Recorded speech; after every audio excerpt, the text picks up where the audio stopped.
Hi everyone, welcome back to my channel. তো আজকে তোমাদের সঙ্গে আমি শেয়ার করব একটা খুব সুন্দর আর সিম্পল একটা কেক ডেকোরেশন। তো এখন আমাদের তো হোম বেকারদের জন্য খুব একটা খারাপ সময় গরমকাল। এই গ্রীষ্মকালে ক্রিম গলে যাবে, আমরা ভালো করে ফিনিশিং আনতে পারবো না, প্রচুর প্রবলেম দেখা দেবে। তো তাই জন্য এই শীতকালটাই বেশি ভালো লাগতো আমার। জানি না এবার গরমকালে কত কি ফেস করতে হবে। তো যাই হোক, কাজ তো করা থামালে হবে না, তো আমাদের কাজ তো করে যেতেই হবে, এটাই আমাদের কাজ।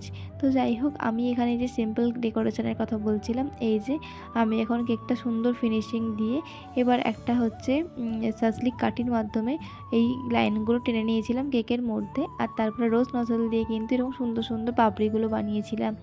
তো এই যে পুরো কেক ডেকোরেশন করার পরে আমি কিন্তু এই গ্রিন কালার দিয়ে লিফগুলো করেছিলাম।